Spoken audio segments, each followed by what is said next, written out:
This week I'd like to start by acknowledging and thanking some of our international listeners. And trust me, I'm doing my best here. To our Irish listeners, Mila Boikas. To our listeners in the Netherlands, Bedankt. To our German listeners, Vielen Dank. To our Chilean, Colombian, and Spanish listeners, Muchas gracias. To our Malaysian listeners, Terima kasih. To our Canadian listeners, thank you, or merci. And to our UK and Australian listeners, cheers. Now, I apologize if my pronunciation was terrible, but I hope you know that I truly appreciate your listenership, and if you're enjoying the podcast, please consider sharing. Also, if you have a recommended word or phrase, drop me a text at the link in the show notes. Now, on to the episode.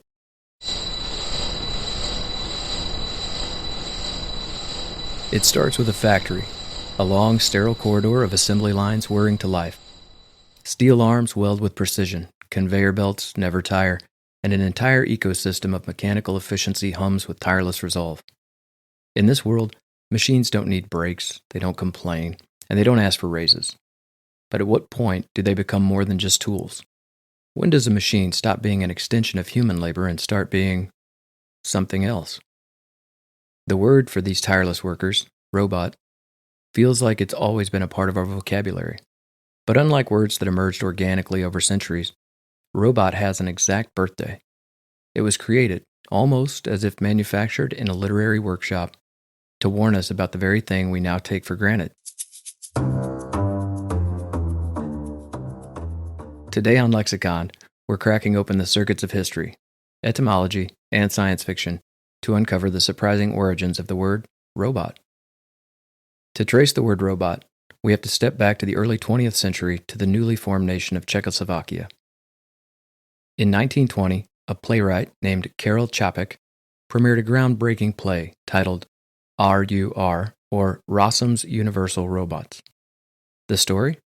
A factory mass produces artificial workers, biomechanical beings designed to serve humans. But, as in all great cautionary tales, these workers do what humans fear most. They rise up. A full-fledged robot rebellion unfolds, and it does not end well for humanity. But here's the kicker. Karel Čapek didn't invent the word robot himself. He credited his brother Joseph for suggesting it. The term comes from the Czech word robota, which means forced labor or drudgery. In the days of feudalism, robota referred to work that peasants were required to perform for their lords, a grueling, thankless toil with no escape. In other words, robots were never just about shiny metal figures with blinking eyes.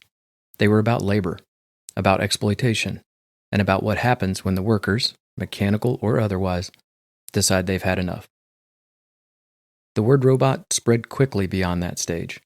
By the 1930s, it had taken root in pulp science fiction, and by the 1950s, well known as the golden age of sci-fi, robots were everywhere. From Isaac Asimov's I, Robot, to the cold logic of HAL 9000 in 2001: A Space Odyssey, robots evolved from mindless laborers to something much more complex. Thinkers, companions, threats, and even heroes. And of course, Hollywood turned robot into an icon. From the Terminator's unstoppable cyborg assassin to Star Wars droids with personalities, robots took on a life of their own, sometimes literally. But what's fascinating is how our perception of robots has shifted over time. In the early days, robots symbolized oppression, machines taking over jobs, replacing human autonomy, and potentially rebelling. But today, we invite them into our homes. We name our Roombas, we trust Alexa and Siri to answer our questions and schedule our appointments. We even build robots designed to resemble humans, blurring the lines between tool and companion. So, when does a robot stop being just a machine? Well, that's a philosophical judgment call you'll have to make for yourself. But today, robot isn't just a word for a humanoid machine. It's everywhere. From your robot vacuum cleaners to robot surgeons, robot-assisted factories, and even robotic pets designed to mimic affection. The rise of artificial intelligence has complicated things even further. Are chatbots robots? What about self-driving cars? And then there's the rise of robotics in warfare. Drone technology, automated weapons, and AI-driven decision-making have taken robot into entirely new, ethically murky territory. The word that once meant forced labor has now come full circle. Today it's about who holds power, who controls automation, and who gets left behind in an increasingly mechanized world. Yet one thing remains true. The word robot started as fiction, a warning embedded in a play, and it became our reality.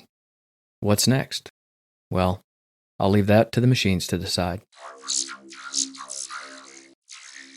So, the next time you hear the word robot, remember, it was never just about shiny metal servants. It was about work, about control, and about what happens when humanity builds something it can't quite contain.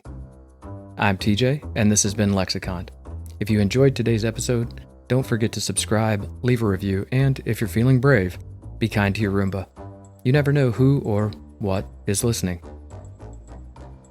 As always, this episode was written, recorded, and produced by me, your Logophile companion, TJ Martin. Thanks for listening.